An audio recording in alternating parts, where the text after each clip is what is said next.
Bonjour à tous, vous êtes bien sur les chaînes Julien Didier Garofalo, merci beaucoup, excusez-moi s'il y a un peu de bruit parce que je suis à l'extérieur, donc je suis en déplacement dans toute la France. Je voudrais tout d'abord vous remercier parce que vous êtes très nombreux à vous abonner à toutes mes chaînes. Sachez que effectivement devant la censure, donc je reprendrai sur ma chaîne principale dans quelques jours, mais ce qui n'empêche pas que vous abonnez à toutes mes chaînes. N'oubliez pas que vous avez mes coordonnées dans le descriptif, puis j'avais oublié d'ailleurs de vous les mettre, puisque vous êtes très nombreux à me les demander et à me téléphoner également. Sachez que le combat ne fait que commencer et que je travaille donc en binôme avec un monsieur très bien, monsieur Ballester, qui je vous communiquerai avec son autorisation, bien entendu. Il n'y a pas de problème parce que nous allons déposer différentes plaintes auprès de la CEDH, la Cour européenne des droits de l'homme. Donc voilà, donc effectivement, excusez-moi, il y a un peu de bruit, ça va un peu mieux maintenant. Et donc ça fait du bien de parler dehors. En ce qui concerne la vidéo que j'ai faite sur monsieur Éric Zemmour, donc j'ai fait 2 vidéos sur toutes mes chaînes. Effectivement, monsieur Éric Zemmour est donc pointé du doigt et par une enquête et non des moindres. Donc je vous ai mis ma source qui est une source réelle et pas une source de rigolo. Donc effectivement, il y a 3 banquiers qui font partie de Rothschild, qui s'occupent de lui avoir levé des fonds très importants. Donc monsieur Éric Zemmour, bien entendu, son débat est intéressant, mais qui ne croit pas, qu'il ne fait croire que c'est un symptôme, et surtout qu'il ne fait pas partie du système, bien au contraire, c'est bien l'opposition contrôlée, car il va falloir qu'il s'explique, notamment comment se fait-il que c'est toujours ces 3 banquiers qu'on retrouve dans tous les coups, et notamment auprès de différents candidats, et comment aussi cette espèce d'association qui le soutient a une adresse fictive à Paris dans le 8e arrondissement.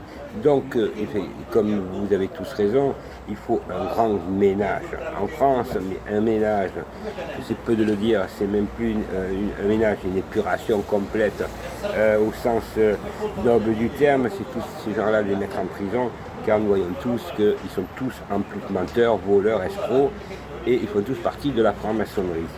En ce qui concerne aujourd'hui, donc l'avocat, alors là encore mieux, l'avocat Fabrice Divisio, donc là je vous ai mis aussi les sources, et les sources c'est pas les moindres, c'est les siennes. Alors, autant j'ai intitulé la vidéo Fabrice Divisio deviendrait-il fou. Effectivement, c'est encore je suis gentil, parce qu'on apprend par sa bouche, parce que bout d'un moment vous avez des journalistes que j'aime pas du tout certains journalistes qui ont posé les questions, mais en plus, on apprend par lui-même qu'il a il a pris 6 mois avec sursis, il avait pris 18 mois, mais ils lui ont mis l'interdiction, il a pris 6 mois avec sursis pour des affaires, qu'il est aussi qu'il a une collaboratrice qui disait qu'elle était avocate alors qu'elle n'était pas avocate, qui a oublié de déclarer qu'il avait 2 cabinets, non pas qu'il gagne entre 16 et 25 000 euros par mois, puisque 2 cabinets multipliés par 2. Plus qu'il abandonne, qu'il nous confirme qu'il abandonne le 14 septembre, on croit halluciner. Le lendemain, il revient et il nous dit dans une vidéo que vous avez qu'il va se présenter aux élections, comment ça s'appelle, notamment pour les députés. Et donc, il est soi-disant menacé de mort. Alors, quand on est menacé de mort, si on ne se présente pas, on abandonne. Tu vois, comment fait-on pour après revenir sur sa décision et dire qu'on se présente en tant que député. C'est une honte.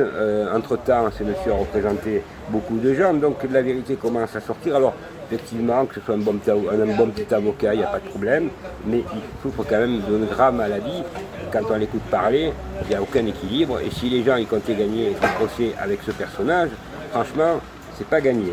Et quand on apprend j'arrête le 14, c'est sûr, parce que je suis menacé de mort, je vais faire du cheval avec ma fille et les trucs, c'est que des prétextes, puisqu'après, le lendemain, il parle, il nous raconte que maintenant, il va pouvoir parler à la télévision parce qu'il veut se défendre, mais aussi parce qu'il veut se présenter, donc tout est son contraire, mais entre-temps, il y a des milliers de personnes qui restent au carreau parce qu'il représentait les intérêts de petits gens, comme il y en a dans toute la France, et qu'il a pratiquement berné. Surtout qu'il a oublié quand même de dire qu'effectivement, les condamnations qu'il a eues à 6 mois avec sursis, la collaboratrice qui se disait qu'elle était avocate et qui ne savait pas que lui, le pauvre, il a appris pas mal encontreusement.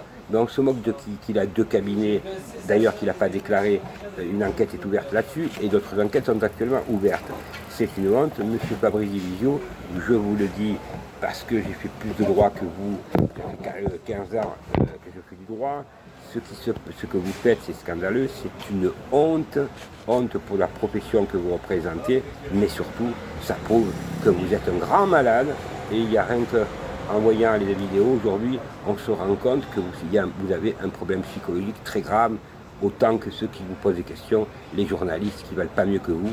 Vous êtes, j'ai honte à vous qui représentez les petits et qui leur dit comme ça aux infirmières, à tous ceux ou d'autres personnes que vous représentez, que vous ne prenez pas d'argent. Vous avez dit dans des vidéos vous-même que c'était gratuit alors que c'est faux, que vous prenez des montants, et j'en ai la preuve, et vous l'avez dit en même temps dans les vidéos. Honte à vous, et surtout, vous avez raison, quittez carrément tout, parce que vous êtes un minable. Et le mot, je vous le dis, il est faible. Vous êtes un minable. Alors ceux qui vous soutiennent, soutenez-le, c'est pas mon problème, mais venez pas vous plaindre, venez pas pleurer quand on vous dit la vérité. Surtout que la vérité n'est pas de moi, elle vient de lui. Et il a confirmé donc tout ce que je vous dis dans l'émission. Vous avez ça dans mon descriptif, mais moi je ne fais pas comment dirais-je, 30 ans de combat pour ceux qui viennent à peine de s'abonner. J'ai pris des coups, moi je suis menacé de mort et pas pour rigoler. Pour ceux qui me connaissent, j'en parlerai dans les prochaines vidéos, puisque j'ai gagné un procès contre l'État monégasque qui voulait magouiller à mon encontre. Donc je vois que ces gens-là, c'est tous des mythomanes, des menteurs, et encore, le mot je suis, alors il ne faut pas abandonner, je vous le dis, parce que quand on a des gens comme ça, et c'est pas le seul, quand on voit que M. Zemmour nous raconte que lui il est hors système et qu'il a des banquiers de Rothschild et qu'il nous fait croire que si, que là, que c'est faux, alors je dis à ces 10% aujourd'hui, vous êtes malheureusement encore une fois bernés. Alors qu'ils votaient aujourd'hui, lors que je vous fais la vidéo, j'ai entendu dire que c'est passé à la télévision, qu'il y a un groupe qui va, anonyme, qui est en train de faire fort, puisqu'il y a 2 millions de vues, donc il faut vraiment dégager ces merdes. Et je vous rappelle, je pourrai, dans ma prochaine vidéo, non pas une leçon, mais je vous rappellerai comment il faut être élu pour être président de la République et comment on a les 500 signatures. Je reviendrai sur l'histoire des 500 signatures dans ma prochaine vidéo.